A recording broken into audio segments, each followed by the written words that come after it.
Taiwan usually has a well-organised disaster warning system that moves people out of potential danger zones quickly. But residents in Hualien County say this time there was little warning when Super Typhoon Ragasa's conditions caused a nearby lake to burst its banks. Nobody expected it to be so serious. Even if you ran, you wouldn't be able to escape in time. My fridge was floating inside the shop like it was a sailboat. The waters also lifted my car like it was a toy. As heavy rains continued, police cars sounded sirens for new flood warnings, ordering people to take shelter. Locals say the conditions were like a tsunami, sweeping away a bridge, roads and cars. Taiwan's premier has called for an inquiry into why there weren't more evacuations, with one local official claiming they hadn't been made mandatory. Meanwhile, strong winds have toppled trees and power lines throughout Hong Kong. The conditions also sent huge waves crashing over its shorelines, submerging roads. Dozens of people have been injured, including a woman and her 5-year-old son. I heard this piercing sound early in the morning, a mix of wind and rain. I usually sleep deeply, but it woke me up many times throughout the night. The power of nature is huge. Chinese authorities have issued several warnings as the typhoon charges towards its densely populated Pearl River Delta in Guangdong province. Trees were snapped and barricades blown over in Shenzhen, but not everyone seemed alarmed. There's a lot of rain and wind today.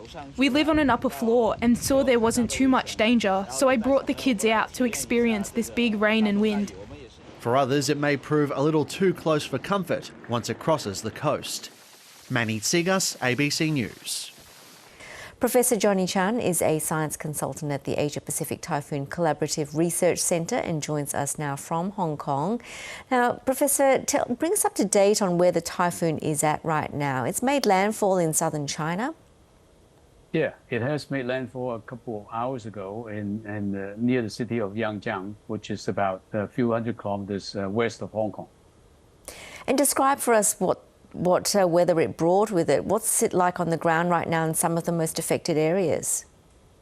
Well, in most of the areas that were hit by the typhoon, obviously you have very strong winds. Winds can up to hurricane force, and then of course also heavy rain. And at the same time, what you have is that the storm surge, which is the rise in water level brought by the typhoon coming ashore.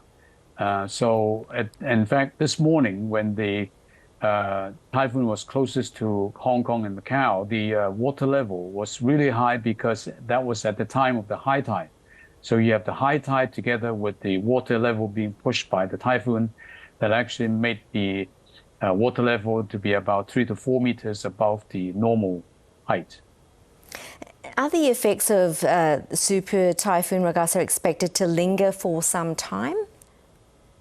Well, it's actually weakened right now because it has made landfall, and so as it makes landfall, then it will be weakened by the friction over land and then the lack of the reduction in the moisture. So we expect Ragasa to continue weakening.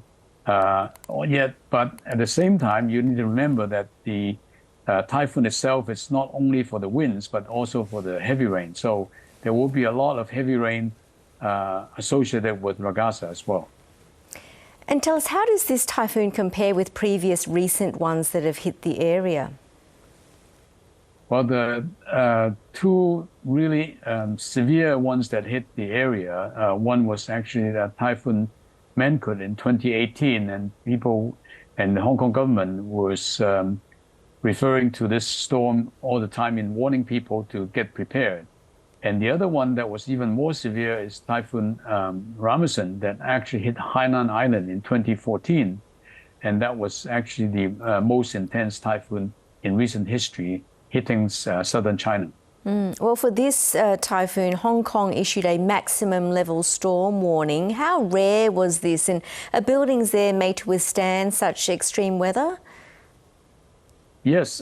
So first of all, yes, this is actually the number of number 10 signals that issue every year. So the last one was 1964, and previously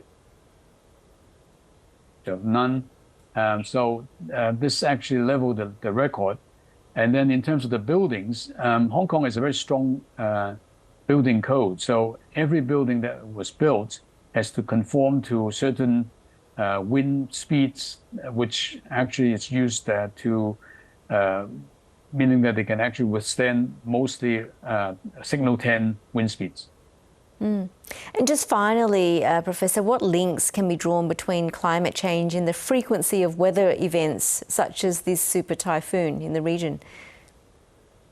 Well, actually, what we have studied so far is that the intensity of these typhoons, which means that the strongest winds, will actually be even stronger in the future because of global warming, due to the increase in the water temperature, the increase in the favorable atmospheric conditions. And so we can expect more of these super typhoons to hit the East Asia coast. Professor Johnny Chan, really good to talk. Thanks so much for your time. Thank you.